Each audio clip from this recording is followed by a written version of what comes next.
Assalamualaikum warahmatullahi wabarakatuh. Perkenalkan, kami dari kelompok 3 akan menjelaskan tentang periodisasi kerajinan. Yang pertama yaitu kerajinan prasejarah, kurang lebih 400 sebelum Masehi. Kerajinan prasejarah pada masa sekitar 400 sebelum Masehi adalah hasil karya manusia purba yang dibuat secara sederhana dengan memanfaatkan bahan alam yaitu batu, tulang, tanah liat, logam, kayu maupun kulit hewan. Kerajinan ini tidak hanya memiliki nilai estetika tetapi lebih banyak difungsikan untuk kebutuhan kehidupan sehari-hari, upacara keagamaan maupun simbol status sosial. Contoh kerajinan prasejarah yang pertama yaitu kapak corong atau kapak perunggu, dibuat dengan teknik cetak atau cetak lilin hilang. Bentuknya menyerupai corong dengan lubang untuk tangkai kayu. Yang kedua ada perhiasan logam seperti cincin, gelang, kalung dari perunggu atau emas. Yang ketiga ada nekara atau gendang perunggu berbentuk seperti gendang besar dengan hiasan ukiran. Fungsi kerajinan prasejarah yang pertama alat bantu kehidupan sehari-hari seperti kapak corong untuk menebang kayu, alat bercocok tanam, periuk untuk menyimpan makanan atau air. Yang kedua alat upacara keagamaan atau kepercayaan. Nekara digunakan dalam ritual memanggil hujan, persembahan atau acara adat. Yang ketiga alat pertunjukan status sosial. Perhiasan dari logam menunjukkan kedudukan tinggi masyarakat di sana. Selanjutnya saya akan menjelaskan materi yang kedua yaitu kerajinan pada peradaban kuno Mesir. Kerajinan pada peradaban kuno Mesir berkembang di sepanjang Sungai Nil sejak sekitar 3150 sebelum Masehi, yaitu pada masa penyatuan Mesir Hulu dan Mesir Hilir oleh Firaun Menes, hingga sekitar 400 sebelum Masehi sebelum dikuasai bangsa Yunani Romawi. Masyarakat Mesir kuno sudah mengenal kerajinan tingkat tinggi yang tidak hanya berfungsi praktis tetapi juga sakral, religius, dan simbol kekuasaan. Contoh kerajinan pada Mesir kuno. Yang pertama, perhiasan emas dan batu mulia. Pada peradaban Mesir kuno, perhiasan emas dan batu mulia merupakan hasil kerajinan tangan masyarakat Mesir kuno yang dibuat dari emas, perak, serta batu-batu yang berharga seperti lazuli. Perhiasan ini berupa kalung, gelang, cincin, mahkota, dan antik. Kerajinan emas dan batu mulia Mesir kuno menggunakan teknik tanpa cor, ukir, dan inali untuk menghasilkan perhiasan indah sekaligus syarat makna religius. Fungsinya sebagai simbol status sosial, perhiasan sehari-hari, dan dipercaya membawa perlindungan, keberuntungan, dan kekuatan magis. Pengaruh kerajinan ini pada bidang kehidupan Mesir kuno yaitu di bidang sosial, menunjukkan perbedaan kelas sosial antara bangsawan dan rakyat biasa. Yang kedua, pada bidang ekonomi, emas dan batu mulia menjadi barang berharga yang diperdagangkan. Yang kedua, kerajinan keramik dan tembikar. Kerajinan keramik dan tembikar adalah hasil kerajinan tangan masyarakat Mesir kuno yang dibuat dari tanah liat dibentuk menjadi berbagai wadah lalu dibakar agar kuat dan awet. Kerajinan keramik dan tembikar Mesir kuno menggunakan teknik putar, tata tangan, pengeringan, dan pembakaran. Fungsinya yaitu sebagai wadah makanan dan minuman, perlengkapan untuk peralatan rumah tangga seperti piring, mangkuk, hingga kendi. Untuk perlengkapan ritual seperti bijana dan guci untuk upacara keagamaan. Kerajinan ini berpengaruh pada bidang kehidupan Mesir kuno, yaitu pada bidang ekonomi, mendukung kegiatan perdagangan karena keramik sering dijadikan barang dagangan. Yang kedua, pada bidang sosial, menjadikan kebutuhan pokok dalam kehidupan sehari-hari dipakai oleh semua lapisan masyarakat. Yang ketiga, teknologi menunjukkan perkembangan keterampilan masyarakat Mesir kuno dalam mengolah tanah liat dan teknik pembakaran. Yang ketiga, papirus. Papirus adalah hasil kerajinan Mesir kuno berupa lembaran kertas yang dibuat dari batang tanaman papirus. Mesir kuno adalah salah satu peradaban pertama di dunia yang menggunakan papirus sebagai media tulis. Papirus Mesir kuno dibuat dengan teknik menekan dan merekatkan serat batang papirus secara silang yaitu vertikal dan horizontal tanpa lem tambahan karena getah batangnya sendiri berfungsi sebagai perekat alami. Papirus berfungsi sebagai media tulis untuk administrasi kerajaan, perdagangan, dan hukum, sebagai sarana penulisan teks keagamaan, doa, serta mantra, dipakai untuk catatan ilmu pengetahuan, astronomi, kedokteran, dan matematika, sebagai media komunikasi dan dokumentasi sejarah. Pengaruh kerajinan ini pada bidang kehidupan Mesir kuno yaitu di bidang administrasi dan politik, mendukung birokrasi kerajaan yang kompleks. Yang kedua, pada bidang agama, menunjukkan penyalingan kitab suci dan teks pemakaman Book of the Dead. Dan yang ketiga, ilmu pengetahuan, memudahkan penyebaran pengetahuan dalam bidang kedokteran, astronomi, dan teknik. Dan yang terakhir, ekonomi menjadi komoditas perdagangan penting yang diekspor ke wilayah lain di Medan Kerajaan. Selanjutnya, materi akan dibacakan dan dijelaskan oleh Siren Alexandra. Kepada Siren, silakan. Baiklah, saya akan menjelaskan pengertian kerajinan peradaban kuno Yunani dan Romawi adalah seni tarapan dan seni dekoratif yang dibuat untuk tujuan praktis, religius, dan dekoratif yang mencerminkan cita-cita, keindahan proporsi, dan harmoni melalui seni patung, tembikar, mosaik, dan arsitektur. Kerajinan pada peradaban kuno Yunani dan Romawi mengacu pada seni tarapan dan dekoratif yang memiliki nilai estetika dan fungsi praktis. Contoh kerajinan kuno Yunani. Yang pertama adalah patung. Patung dibuat dari batu atau perunggu untuk menggambarkan dewa dan pahlawan. Yang kedua, tembikar. Tembikar yang dihiasi ukiran untuk keperluan sehari-hari seperti menyimpan cairan atau dekorasi. Contoh kerajinan Romawi. Yang pertama, mosaik. Dibuat dalam skala besar dari potongan-potongan kecil untuk menghias lantai dan dinding gereja dengan gambar religius atau adegan pertempuran. Lampu minyak. Lampu kecil yang dihias dengan beragam motif seni Romawi yang menarik secara estetika. Yang ketiga, koin. Koin dengan potret kaisar dan simbol menjadi sarana propaganda yang berfungsi penting. Fungsi kerajinan yang pertama dekoratif, menghias bangunan ruang publik dan rumah dengan karya seni seperti mosaik, tembikar, dan patung. Yang kedua, ritual dan keagamaan, menggambarkan dewa-dewi dan peristiwa mitologi untuk tujuan keagamaan dan upacara. Ketiga, komunikasi dan propaganda, menggambarkan tokoh penting seperti kaisar dan menyampaikan ideologi politik melalui koin atau relief. Pada masa dinasti Han, 206 sebelum Masehi sampai 220 Masehi. Pengertian kerajinan. Kerajinan pada masa dinasti Han merupakan hasil karya seni dan keterampilan masyarakat Tiongkok kuno yang berkembang pesat seiring majunya politik, ekonomi, serta perdagangan jalur sutra. Karya kerajinan tidak hanya untuk kebutuhan praktis, tapi juga sebagai simbol status sosial, sarana budaya, dan komoditas perdagangan internasional. Kerajinan dinasti Han terkenal karena ketelitian, fungsi, dan daya tahan tinggi, sekaligus menjadi cikal bakal tradisi seni Tiongkok berikutnya. Contoh kerajinan pada masa dinasti Han. 1. Patung terakota dan perunggu. Deskripsi: patung kuda, prajurit, serta figur manusia yang dibahat dari terakota atau dicetak dari perunggu. Banyak digunakan sebagai perangkat pemakaman dan persembahan ritual. Media: tanah liat atau terakota atau logam perunggu.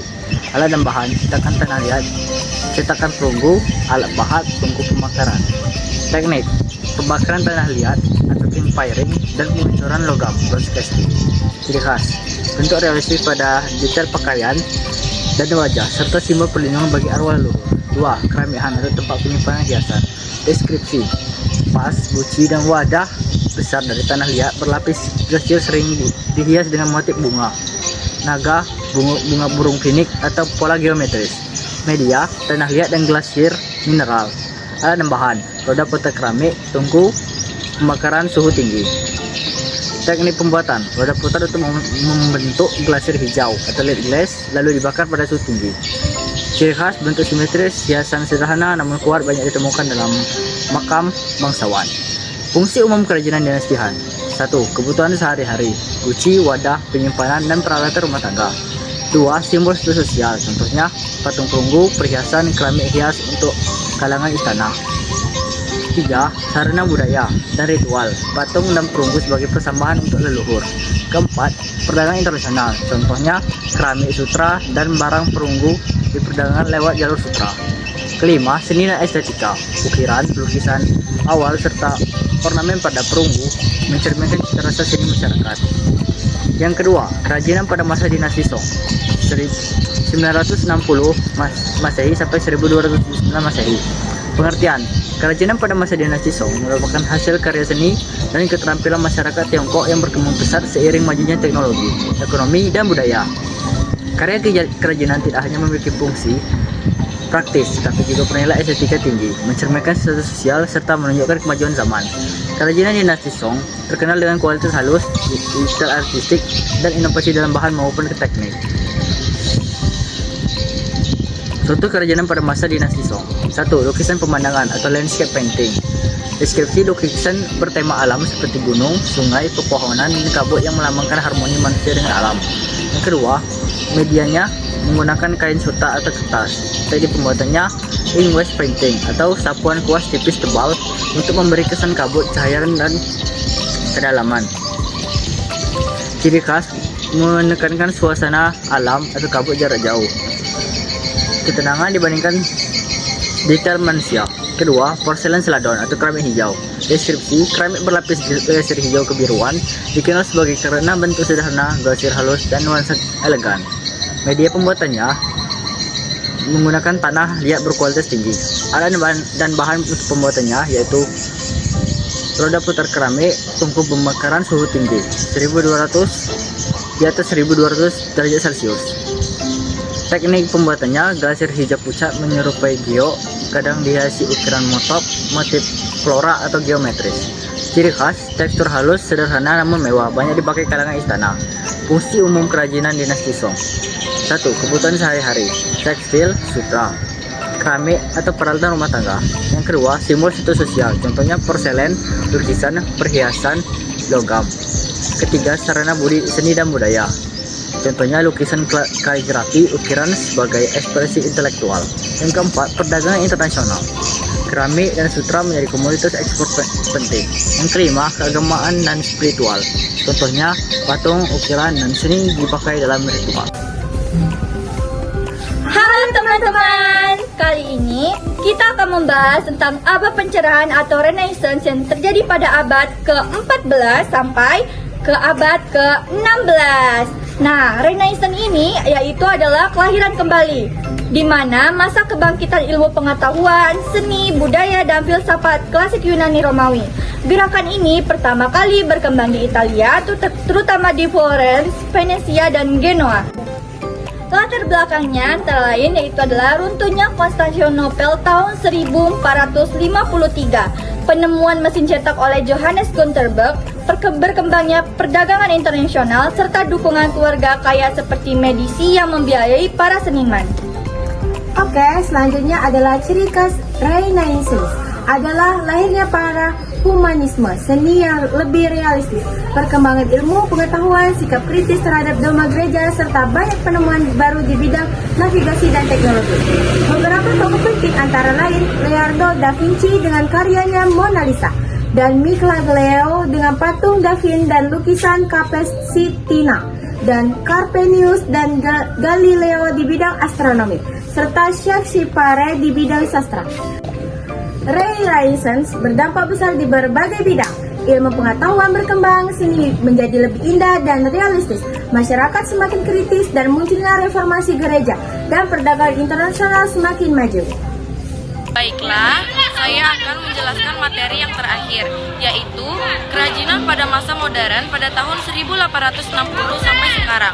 Yang pertama adalah latar belakang. Sekitar tahun 1860-an, tahun 1860 sering dianggap sebagai awal munculnya seni rupa dan modern di Indonesia, termasuk perkembangan kerajinan modern. Pada masa ini, revolusi industri sudah berkembang, sehingga kerajinan tidak hanya dibuat secara tradisional, tetapi mulai mempengaruhi oleh mesin dan teknologi produksi massal. Ada reaksi dari seniman dan pengrajin yang ingin mempertahankan nilai estetika dan keunikan, melahirkan gerakan seperti arts and craft movement di Inggris dipelopori oleh William Morris. Perkembangan kerajinan modern akhir abad 19, 1860 sampai 1900. Munculnya gerakan yang pertama, arts and craft, menekankan kualitas bahan, buatan tangan, estetika, dan fungsionalitas. Yang kedua, gaya Art Nouveau, kerajinan dengan bentuk lengkung alami, motif flora fauna, banyak dipakai dalam dekorasi interior, perhiasan, kaca, keramik, hingga logam. Awal abad 20, 1901, Bauhaus Jerman menggabungkan seni, desain, dan kerajinan, menekankan fungsi praktis namun tetap estetis. Yang kedua, Art Deco, gaya kerajinan dengan bentuk geometris, simetris, dan terkesan mewah. Pasca Perang Dunia, pada tahun 1945 sampai 1970-an, kerajinan modern berkembang dengan material baru, plastik, fiberglass, dan logam ringan. Muncul desain minimalis dan industrial, misalnya furnitur sederhana, keramik bergaya fungsional. Era kontemporer atau 1980 sampai sekarang, kerajinan tidak hanya fokus pada fungsi, tetapi juga sebagai karya seni atau art craft. Ciri-ciri kerajinan modern menggunakan inovasi bahan, logam, kaca, plastik, resin, bahkan digital printing. Perpaduan fungsi dan estetika, tidak sekedar benda pakai tapi juga dekorasi. Mengutamakan nilai desain modern, minimalis, geometri, futuristik atau natural kontemporer. Dapat diproduksi secara massal. 4. Contoh kerajinan modern. Furnitur modern seperti kursi Bauhaus, sofa minimalis, keramik dan porselen dengan desain kontemporer. Perhiasan modern dengan logam campuran dan batu sintetis. Produk interior, lampu hias, vas, ukiran modern, kerajinan digital. 3. Printed jewelry, dekorasi miniatur. Kerajinan ramah lingkungan, bioplastik, anyaman modern dari daur ulang. 3. Pengaruh bagi masyarakat, membuka peluang ekonomi kreatif, menjadi identitas budaya yang dipadukan dengan modernitas, mengubah gaya hidup dari benda pakai menjadi benda hias dan gaya.